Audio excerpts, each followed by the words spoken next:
You know, the propriety or otherwise of seeking a political solution to the IPOB leaders' detention has refused to go away.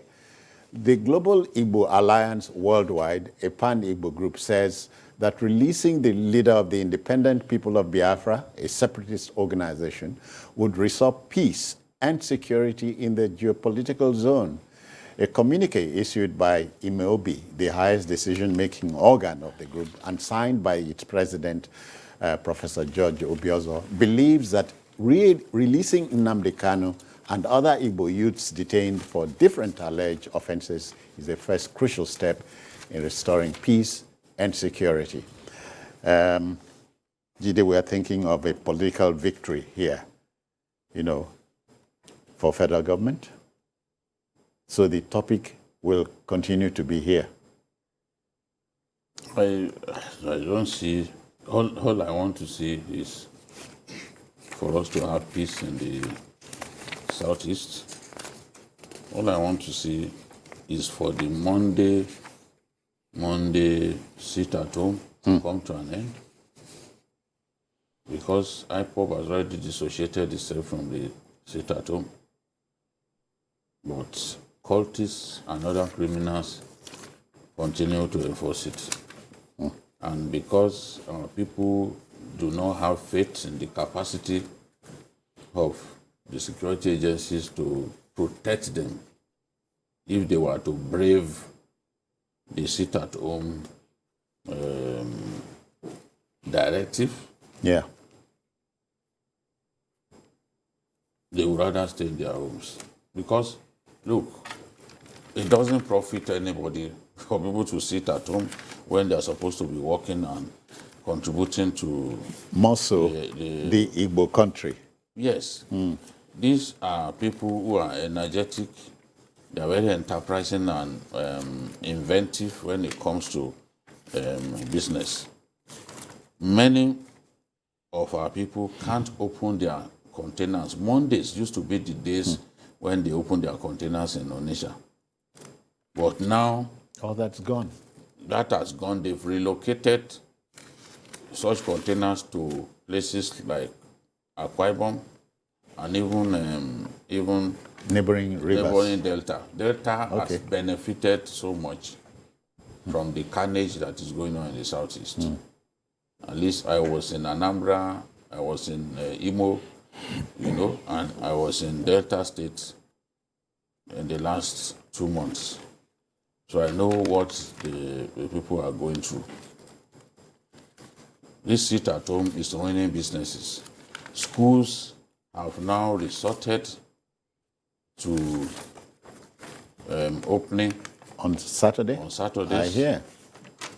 Banks, some banks have resorted to opening, flinging their doors open to customers on Saturdays to make up for that day that is lost on Mondays.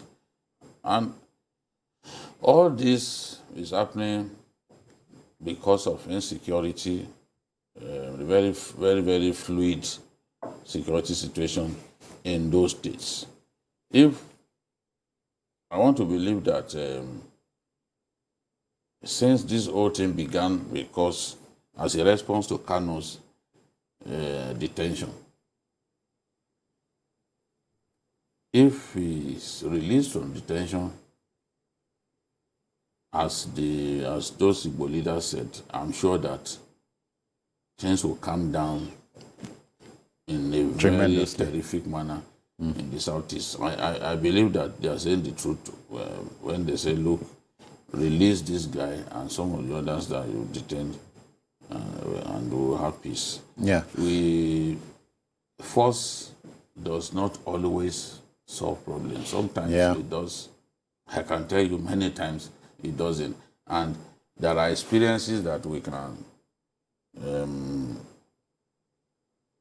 use as illustration to illustrate this point that even people who are engaged in bare-faced war, they had to come to a negotiation table, you know, to look for peace.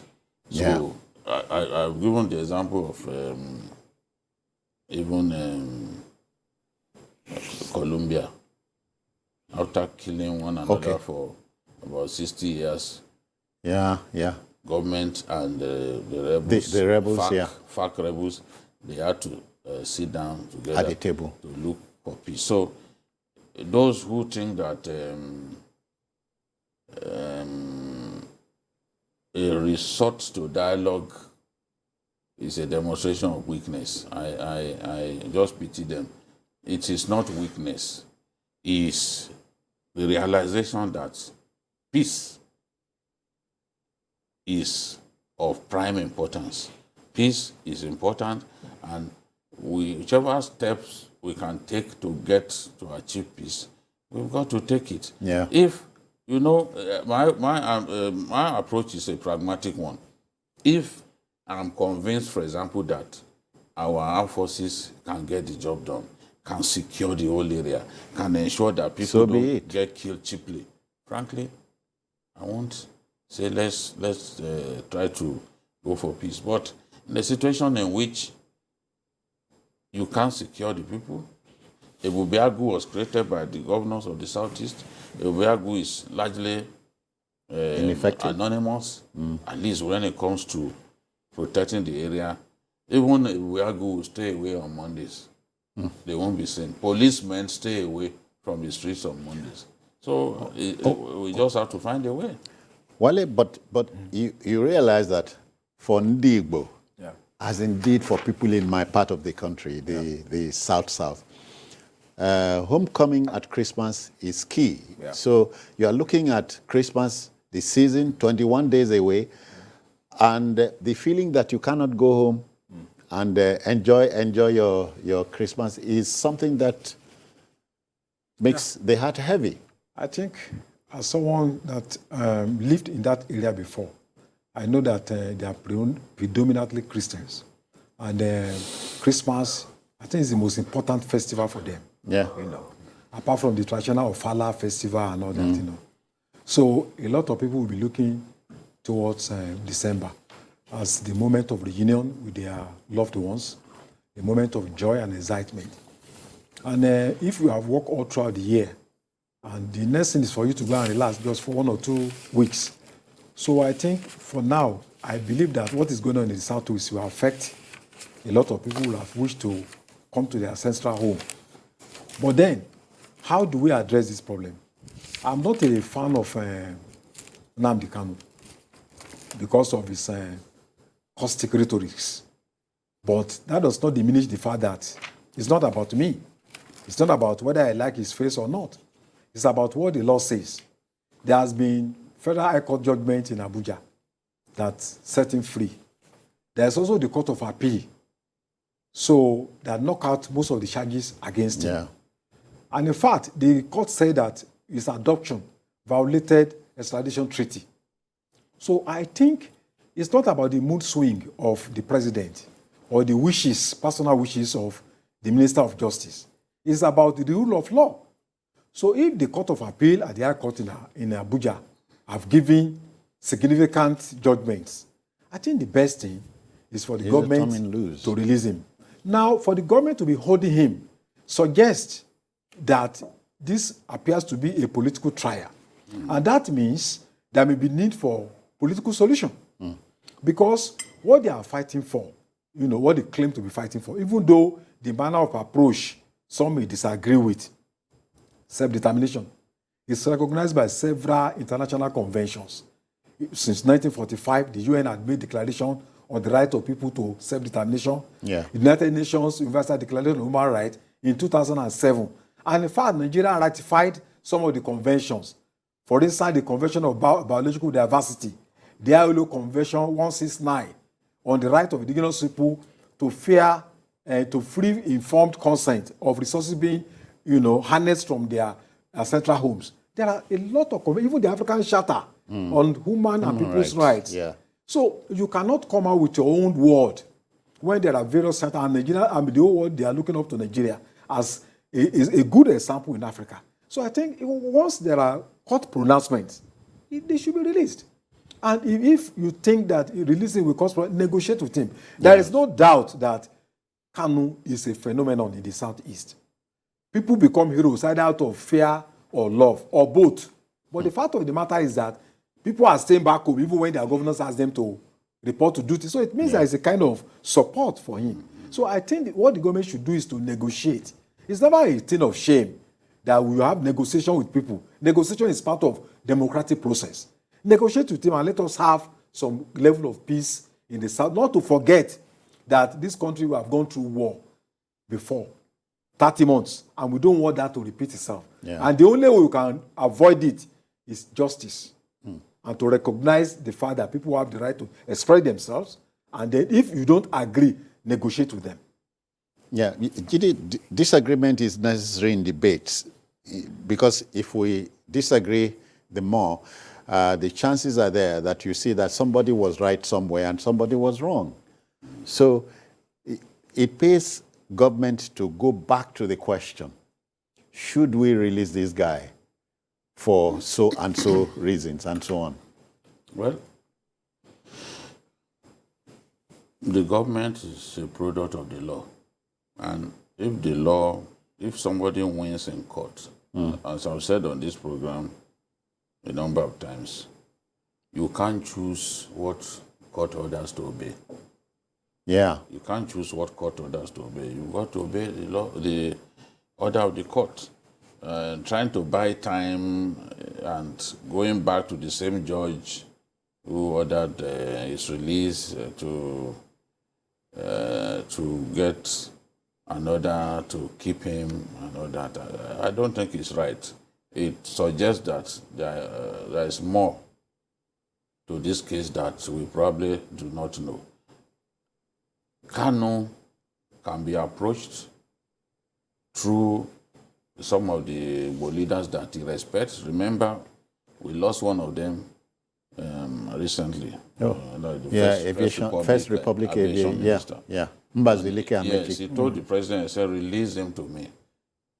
I guarantee I'll talk to him. Yeah, that he will be of good behavior. Yeah. But the president sounded initially like he will comply, at least during that meeting, that he will give it a thought.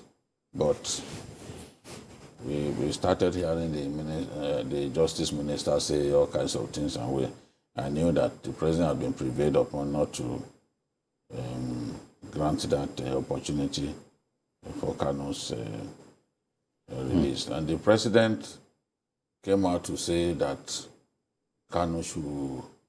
that the law should be allowed to take its course. Yeah. Now, I remember he said so. When the law took its course, instead of releasing him, you ran back to that court, the same court, for another to still keep him in detention.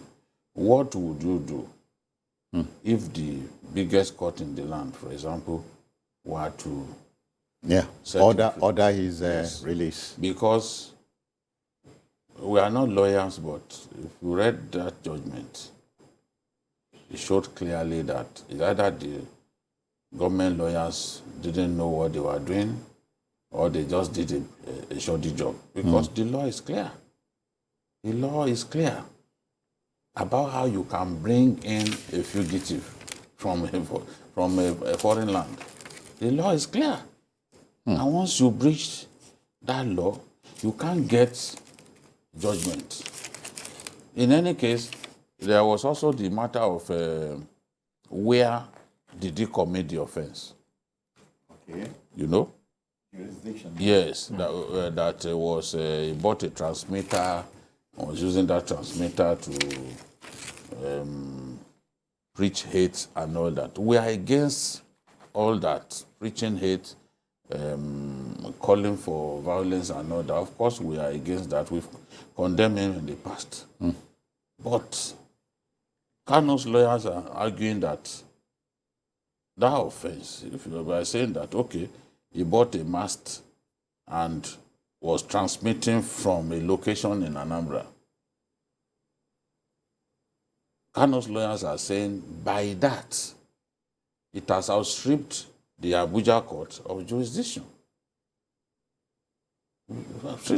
And the judge, even the judge was asking him, okay, you said he committed this offense, where? Yeah. They were silent on where he committed the offense because they felt it to be injurious to their case. Of course, you know, in law, jurisdiction matters a lot. Of course. He said jurisdiction is everything. So where did he commit the offense?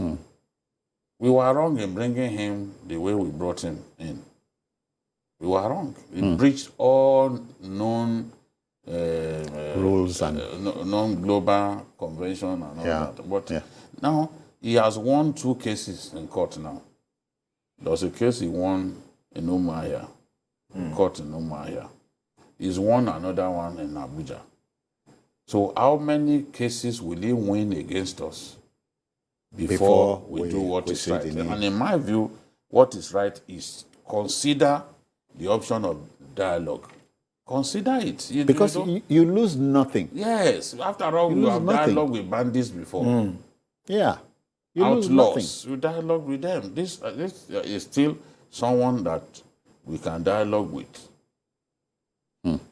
Even apartheid South Africa, at a point, he got tired and had to dialogue with Mandela and the rest of them. You know? And when the blacks were killing one another, Buthelezi and the ANC were killing one another, what did they do in South Africa? They brought them together. Came to the table. They did what you could describe as power sharing. Buthelezi became a deputy. Buthelezi was, vice president. You know?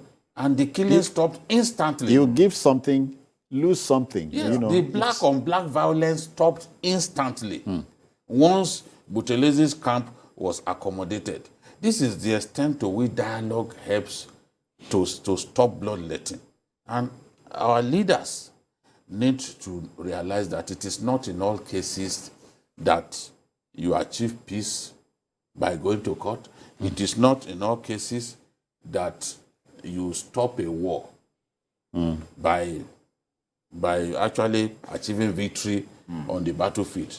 So, in fact, a war general, Lao Tzu, if you remember, he said the best form of military victory is winning a war without firing a shot. You know, so the federal government, I'm sure they're watching us, achieve a political victory because you lose nothing. You lose nothing. Turn him loose. Turn him loose.